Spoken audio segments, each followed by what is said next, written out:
Right, I'm just going to say a few words and then I'm going to sing and then we are going to have our 15-minute break, which is the longest break of the night.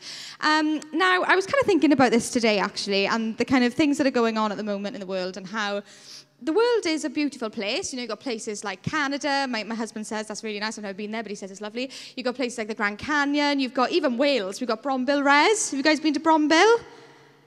People in Ysgol Cwm Brombill, you better have been to Brombill Res. Yeah? Okay. Marvellous. Brombill Reservoir is stunning if you haven't been there. You've got Carmarthen Mountains. There's so many wonderful places on earth. And hopefully some of us will get to go there one day. However, the beauty of the landscapes, there's some rubbish stuff going on in the world at the moment as well. And that can take a real toll on the way that we live our lives. Because our brains are sensitive things, amazing things, but very sensitive things. And I know that quite a lot of us are under pressure in terms of with our mental health and things like that. And I'm one of them. I'm going to hold my hands up. I'm one of them. I suffer with anxiety. And yeah, it's a big thing. And at the moment, I work with young people. I work with young people with mental health problems, and I'm seeing it a lot. I see it a lot. And so I wanted to kind of talk about that tonight, and I wanted to talk about something that I think we can all relate to on some kind of level, whether you're a young person or whether you're the oldest person in the room. I think we can all sort of relate. So have you ever been in a situation where you're like, I'm in such a mess, I can't actually tell the people I love? Like, you kind of realize, like, oh, flip, if I tell, like, this person, whoever your person is, if I tell this person how I'm feeling, they're going to think that I'm weak, and they're going to think that I'm faking because I've been wearing a mask for like the last couple of weeks, and I've been acting really happy, and I've been like the life and soul of the party, when inside I just feel super duper empty, and I just feel like I have to like constantly bring up this really positive energy and positive vibes, and yeah, everything's fine, because I want to kind of hide the real me. I want to hide what I don't want people to see. Now, I think that a lot of us can kind of relate to that. And I think a lot of us wear masks, which is why we should always be kind, and which is why we should always just be mindful of that other people are going through things. But you wonder how the heck you're going to get through, because you can't even approach your person. You can't even kind of say, I'm really struggling with this. And you kind of go into this isolation period where you shut off from the world, your walls are up, and you're just like, everybody get the heck away from me, because I am going to self-destruct. There's a film called The Fault in Our Stars. Have you ever seen The Fault in Our Stars? I know, Alex. Same. So there's a bit in there which I think a lot of us can relate to. It's when Hazel, she's sitting on like by a swing set, and she says to Augustus, oh, we love Augustus. She says to Augustus, she says, you need to get away from me, because any minute I am going to self-destruct and I'm going to obliterate everything in my path. And so she tries to push him away, and she tries to shut him out. And he's like, you need to let me in because I can help. And she's like, no, I don't want it. I don't need it. I'm fine. But if I die, then you're going to be really upset. And there was all this thing going on. I thought, you know what? That's actually really relatable, because we can shut people out, can't we? Because we kind of think, I can't bring my baggage. You know, people don't want the baggage. They want the happiness, and they want the positive vibes, and they want the peace, yeah, love, whatever. They want all that. They don't want the, do you know what? I really suffer with depression. Or they don't want, I've had 5 panic attacks today. Or they don't want, I've got an eating disorder. They don't want any of that, because that's kind of like, okay, cool, you kind of pooped on my party, great, thanks.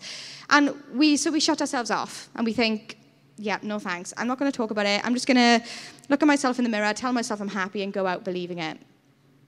And that's a really, really horrible way to live, isn't it? That's a really hard way to live, because you're not being honest with yourself. You're not being honest with people around you. And it's exhausting, guys. And if any of you are in that situation at the moment, then please don't suffer alone. You can come and talk to any of us in the team, and we'd be happy to help. And please reach out as well. It's really important that you reach out for help. Or you could have the flip side. Perhaps you're angry with yourself. Perhaps you're angry with yourself for going back to that person. Perhaps you're angry with yourself for continually doing something that you really don't want to do, but you just can't help it because it feels so good. But then it's like, oh, it gets me into a lot of trouble, but I really want to do it. And it's like you're constantly angry with yourself. So you've built up all of this. Like, it's hard. It's flipping exhausting, actually. And it's something that I wouldn't wish on anybody. And again, if you are in that situation, then please come and talk to us. We would be happy to help. But something that we see consistently in the Bible is Jesus was constantly and consistently with the outcasts. Now, he was with people called the tax collectors. Now, tax collectors were some dodgy men. Think Del Boy, right? Dodgy men, except they weren't selling, they were taking. So they would say, oh, I've come to collect your tax is £20, when really their tax was £10, but they just pocket the other 10. And people caught on to this. And so tax collectors at the time were seen as just dodgy people. They were outcasts. It was like, ugh, we don't want you in our society. Absolutely minging. Same with lepers. Now, leprosy is a disgusting disease, and oh my gosh, I can't even imagine how awful it must be. Basically, your limbs fall off, right? I'm going to try and keep it PG.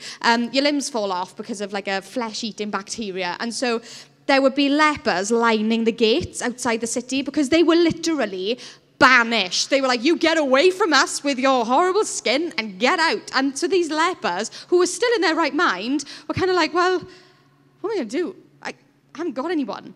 But Jesus was actually seen with these people all the time. And in fact, it actually raised some questions. So the Pharisees, not very nice guys, they were kind of like the religious leaders of the day. Like, oh, thank goodness I'm not like that leper. Disgusting, but it's fine, God, because I am perfect. I got your back. It's all good. Like, they were like those people. Like, we kind of all know a Pharisee, okay? It was like, I am better than you because I do all these things. Look at you. You fail at everything, but I'm perfect. And so they really got offended, right? They got offended by Jesus being with these people because they were like, why are you with these people? Like, why are you sitting with these people?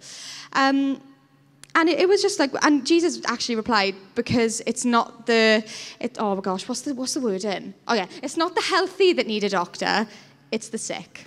Okay, and that's exactly what the kind of person that Jesus was. So Jesus was constantly with the people that were pushed out of society, the people that didn't fit in, the people that didn't fit the mold, the people that were pretty much banished. And you know, Jesus actually says something in Matthew 11:28, which has got me through many storms in my life, especially with anxiety. And he says, come to me, all who are weary and heavy, and I will give you rest. Now, one thing about this verse, okay, he doesn't say, come to me when you've got your act together, when you sorted out your addiction, when you can eat properly without an eating disorder, and then I'll give you rest, because that's something I can do. And he doesn't say, come to me when you've like walked away from that toxic person, because, you know, I don't really want to be dealing with them. I'll deal with you, but I don't want to deal with them. So come to me then, and then I'll give you rest. No, he says, actually, come to me, all who are weary and heavy. Mental illness is heavy. It's heavy. You feel it physically on your shoulders. And anybody that suffers with mental illnesses in this room will attest to that. It's heavy. Sometimes even your posture reflects it. You're hung low and your arms are low, and you just feel so empty, but you're carrying so much. So you're kind of like a hollowed out silhouette carrying a huge boulder on your back. And do you know what, guys? The reason why it's so heavy is because that was never yours to carry. That was never meant to be yours. That was never meant to be yours. And sometimes we can kind of look at, I'm going to say gods, only because, you know, we look at other religions as well. There are other religions. There's Islam, there's Buddhism, there's all these things. And the common trend is you have to do certain things in order to get into the presence. You've got to take your shoes off. You've got to wash your hands. You've got to get, you know, the holy book can't be on the floor. Or, you know, you've got to do all these things. But then we look at Jesus, and he says, no. You come to me as you are. You come to me as you are. I want your broken heart. I want all the things that you spend your life trying to hide. I want everything that they don't, because I want to heal it, and I want to give you rest. I hate seeing you carrying this burden around when it's not yours to carry. Give it to me. There's another verse in the Bible, and it says, cast all your cares on him. Anxieties on him, because he cares for you. Sorry, guys. And so we see this trend forming here where Jesus is constantly with the people that are lonely, that are depressed, that are anxious, that are outcasts, that don't fit in, that don't fit the mold. And isn't that a beautiful thing? Because oftentimes, all the time, that's me. I'm constantly worrying about something, or I'm like, oh my gosh, Lord, what am I going to do about this? Or, Lord, I'm really depressed, I'm really struggling.